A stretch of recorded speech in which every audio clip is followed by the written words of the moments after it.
What is going on in our local market? It's Mike Novak from the Novak Real Estate Team over at Keller Williams, and today I'm going to bring you some market data from right here in Snohomish County for the last month. So it's September, so this data is accurate as of August 2021. So at the end of the video, I'm going to share with you exactly what this data means, where I think the market is going, and how it could affect you as a buyer, a seller, or just a homeowner. So without further ado, let's jump into the numbers. The average sales price in Snohomish County now is $685,000. Holy cow. Just for history's sake, I went back and I looked at 2008. In 2008, the average home price in Snohomish County was $384,000. So wow, have things gone up over the last 13 years. So pretty incredible. People that bought in 2008 have a ton of equity in their home. And prices have risen significantly in the last year, or the last 2 years in particular. So this increase is 20.9% year over year, so a pretty large increase, very, very decent double-digit increase. And it's resulting in prices starting to outpace what people can afford. We'll talk about that here in just a minute. So what does that payment come out to? So if I go buy a $685,000 home, what would my mortgage payment be? Well, if I did a 3.5% down FHA mortgage, so pretty low down payment, but okay still, my payment would be just under $4,000. So you need to be making at least $120,000, $140,000, $150,000 a year with minimal other debt to be able to afford a mortgage like that. So in many cases, that means that both people in the household are working, or you're living with family, like you're doing a multi-generational thing, or you're somehow otherwise getting creative to be able to afford a mortgage that is that significant. So $685,000 is the bottom line. That's where things are at today. If you're looking in the low 400s, you're gonna have a very hard time finding a home that is actually livable. New listings, they're up 13%. So there's more new listings coming on than the same time last year. And the reason for that is a couple of things. First of all, COVID was a huge issue last year, not that it's not still, but a lot of people waited to list their homes last year to see what COVID would do to their family's stability. And a lot of those people have now listed their properties, and so you're seeing more new listings hitting the market. Unfortunately, it's not really resulting in a lot of new inventory. Like, the inventory just keeps selling as soon as it comes on the market. So inventory levels are not really rising. They're just continuing to sell the houses quickly. So homes for sale are down actually right around 50% from year over year. And there's very few homes and properties that are just sitting on the market today. It's very rare the first time that I meet with somebody that there's the perfect home just sitting there on the market for that person to buy today. I wish it was that easy, but it's not with the current inventory. So in this market, a more successful buying approach is really putting the time into the planning, the preparation, so that when the right home does come on, you're positioned as a very competitive buyer instead of just waiting for the right home to come on and having no game plan on what you're going to do when that home does hit the market. So something to think about there. And then closed sales are up about 19% year over year. So we're closing more homes now than we were the same time last year. Days on market. How long does it take to sell a house? Well, the average is 12 and the median is 5 days. So I would look closer at that 5-day number than the 12. The 12 days, that's going to be on homes that are more expensive, that are in outlying areas that take longer to sell, things like that. So most homes take between 3 and 7 days to sell. And the big variable to that number is what's called the offer review date, where the seller is listing the home, they'll wait until a certain date to look at offers. Oftentimes that is about 5 days, like someone lists on Thursday, they review Tuesday, and that's why it looks like 5. If there was no offer review dates in our market, the days on market would probably be like 2 hours. So just some interesting information to see there.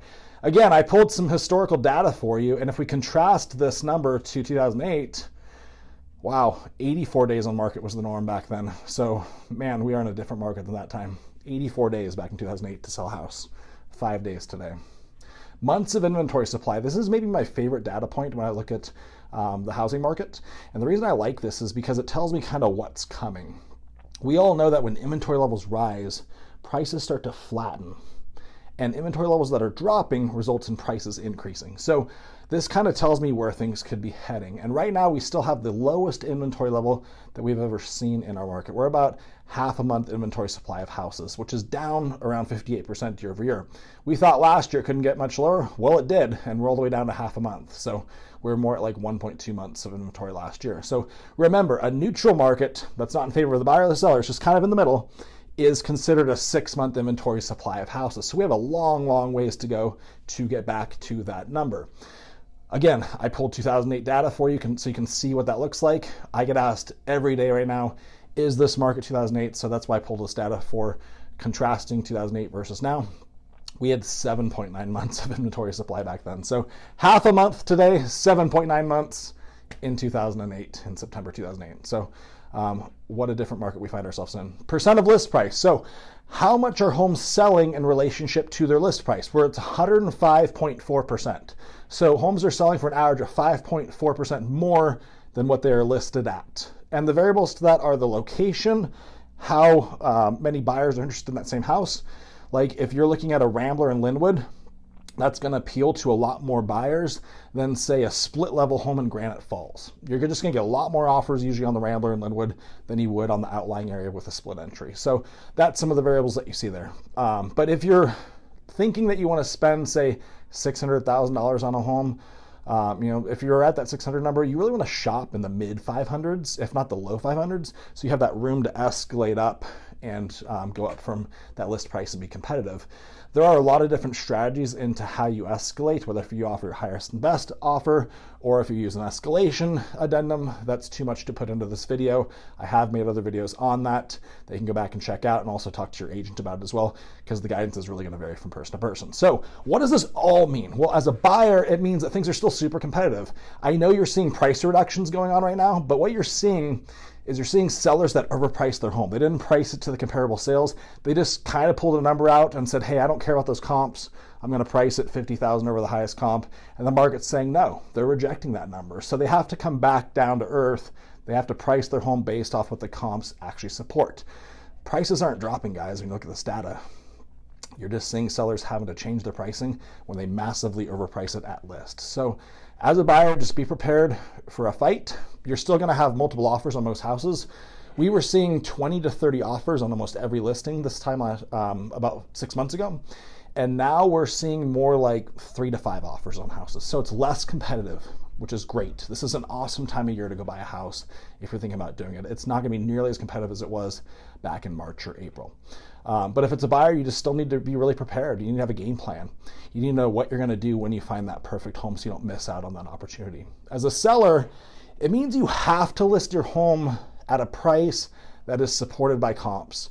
You do not want to be that person that overprices their house and then has to do a price reduction because they overshot the market. It's really hard to regain buyer interest and that initial splash of interest when you do a price reduction versus when you just put your home on the market. So you're going to get a lot more activity if you price it right to start with than if you're chasing the market later, if that makes sense. As a homeowner, this means that you're going to have a lot of equity in your house, 20.9% in 1 year. Holy cow. That's incredible. And it's close to like 35-40% in the last 2 years or so. So you're continuing to build a lot of equity in your home. You could look at refinancing your house, dropping the private mortgage insurance, possibly selling your home and upgrading to a bigger house. There's a lot that goes into that decision. But that's really what it means for you as a homeowner. So I hope this information was helpful for you. If you have questions about it, go ahead and reach out to me. There's going to be a contact form below. Or if this is on social media that you're watching this, you can always just send me a message. You can find me on Facebook Messenger or put a comment on YouTube. Mike Novak from the Novak Team.